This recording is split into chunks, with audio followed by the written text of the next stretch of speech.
They didn't really know each other. The first time they met was 3 days ago when Niji ran for the communication room in the hospital. Flashback. He all but ran into the room, closing and locking the door behind him. As he stepped into the middle of the room, the Resident 6 came to life. "Greetings, how can I help you today?" it asked him. "I need you to put me into contact with the Systems Alliance HQ." He told her. "Send the transmission as with the Alliance priority tag, 0. That was the priority that would be sent to the nearest available admiral. To have gotten a priority 0 meant that something that could either be beneficial to the Alliance or very harmful to them had been discovered. Sending transmission now, thank you for your patience." The 6 disappeared, and within minutes, which felt longer to Niji, a hologram of 2 people appeared. "This is Admiral Stephen Hackett of the 5th Fleet of the Systems Alliance and my associate, Captain Anderson." Hackett introduced himself and Anderson, gesturing to the man in question. "Sirs, I am Umbu Agent Niji Hyagawa, code name, Falcon." Niji quickly introduced himself, saluting and then rolling up his sleeve to reveal the tattoo only Umbu received. "You've sent a priority 0 transmission, Falcon. I'm assuming this is very important." "It could be extremely important, sir." "Have you heard about the meteor that crashed into Thesha?"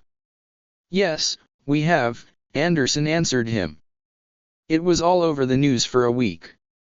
I have very good reason to believe that meteor holds Naruto Uzumaki inside." There was silence for a good 5 minutes in the room. "Are you absolutely sure about that?" Hackett asked, completely serious. He had to be.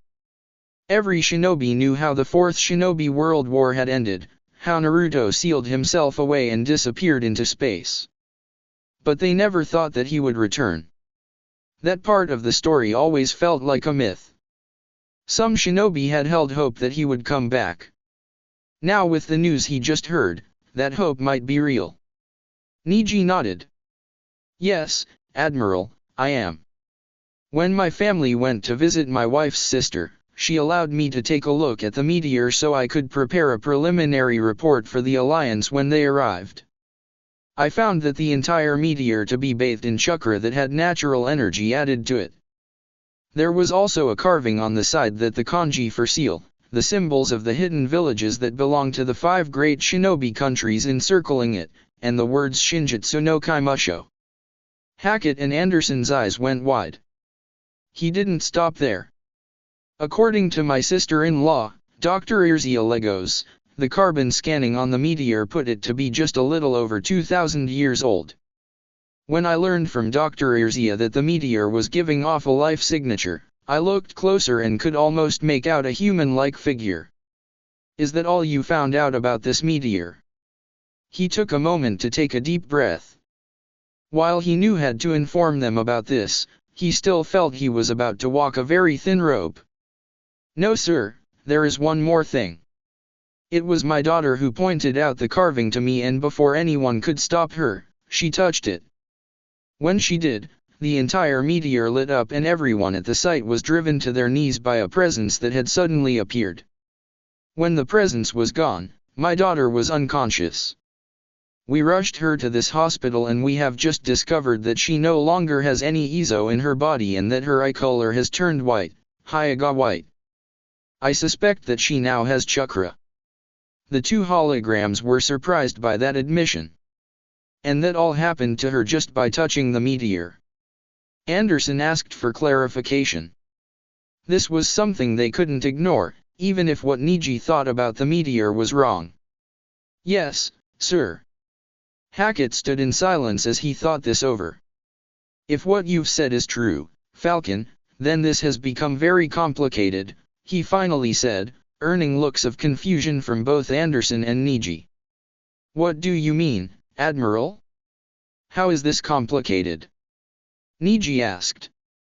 "If the meteor does hold Naruto Uzumaki, then should we even let him out?" That question stunned him. Once that passed, he got angry.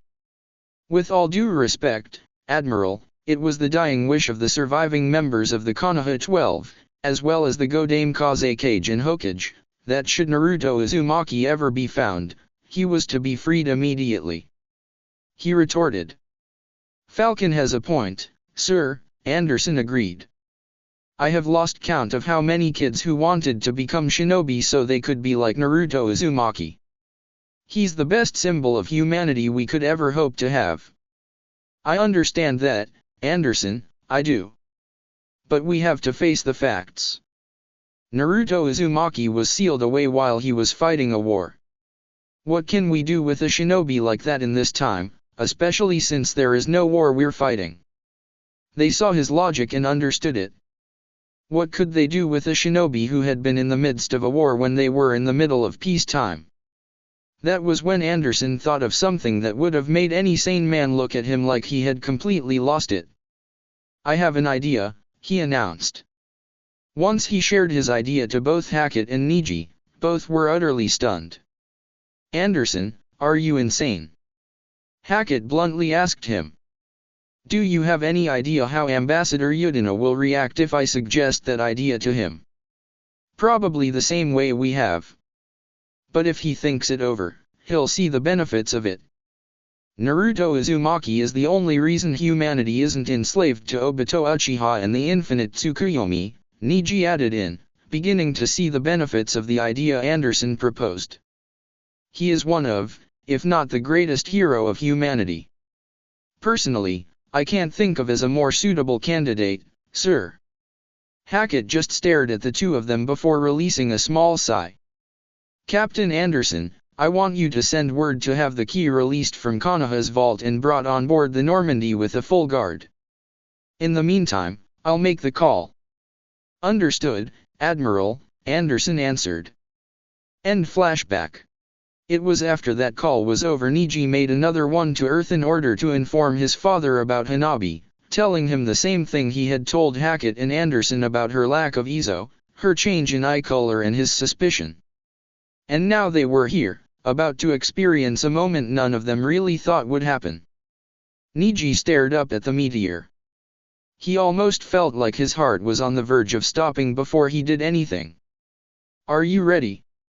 Anderson asked him, bringing him back into the real world. Yes, I am, he answered.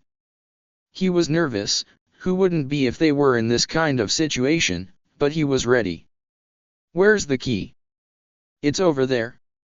He pointed over at the chest brought from the Normandy. It was on the ground next to the meteor, still surrounded by its guards. As Neji made his way over to the chest, Irzia wondered why there was so much security for one key. She finally saw it when Neji knelt down, placed his hand on the chest and focused his chakra onto it. His hand was wreathed in the blue energy. It flowed down and touched the chest. Then it disappeared and he removed his hand. The sound of locks unlocking filled the area.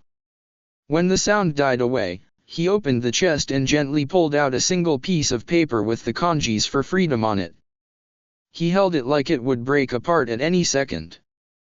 Irzia stared the paper in abject disbelief. That's the key? The thing the human race considers to be its most valuable treasure? She asked. That was one of the things the Nebula Gang was killed for? It's a piece of paper. That outburst got her several dirty looks from the humans. Neji ignored her. He was too busy walking over to the meteor.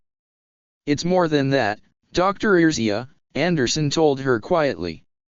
It's not the thing itself that we consider valuable, but the promise it holds. And what promise is that? It's the promise that if our greatest hero was ever found again, we would be able to free him. That sounded like something out of a story, but the way he said the words, he meant each one of them. So why is Neji the holding it? Wouldn't this kind of thing require that a higher-ranking officer be the one to do it? She meant no disrespect to Neji, but he had never told her what his rank as a shinobi was. He could have been an enlisted man for all she knew. Because only the descendants of the Konoha 12 are able to use it. And Neji Hyuga is directly descended from Hinata Hyuga. With the key in hand, Niji walked over the spot where the carving was found. He stood there for a minute, just looking at the carving and taking in the moment. He released the breath he had been unconsciously holding and gently placed the paper over the carving. He held his remaining hand in a hand seal. "Kai, release," he whispered. The meteor lit up again as the key stuck to the surface, allowing Niji to remove his hand. As the light died down, the sound of rock splitting apart began to fill the air.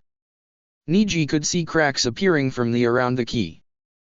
The sound became quicker and louder as the cracks began to spread. While one group of cracks went straight up, two other groups went around the sides. Eventually the sound stopped and the top of the meteor split in half. The two halves went further and further back, weakened by the cracks at their respective bottoms, before splitting apart and crashing into the ground with a resounding thud. But no one paid attention to the halves. They were focused on what was the inside of the meteor. In the exact middle of it laid a man in his 20s wearing a black and orange tracksuit that was several sizes too small for him. His eyes were closed, so they couldn't the color of them, but his blonde hair and the whisker marks on his cheeks announced his identity to all who saw him. While the others were awestruck at the mere sight of this legendary hero, Niji had to be sure he wasn't dead. The Hyuga quickly leapt to his side. When he saw that he was breathing, he gave a sigh of relief. "He's alive," he announced to the rest of the people there. "But we still need to get him to the hospital. It looks like his muscles have atrophied. I'll need help picking him up." When they heard that, the humans all sprang into action. Several of them surged forward to help Niji pick him up and hold him. They finally managed to figure it out. 6 people would carry him to the medical vehicle they had on standby, while the other formed a guard behind them. Without wasting any time, the 6 carefully placed him in the medical vehicle. As the other climbed into other vehicles, they all drove out of the area, forming a convoy that protected the medical vehicle as they sped back towards the city and to the hospital. That's it for this reading. Hit like and subscribe for a free ticket pass going to the different worlds of anime fanfictions. Looking forward to having you on board again.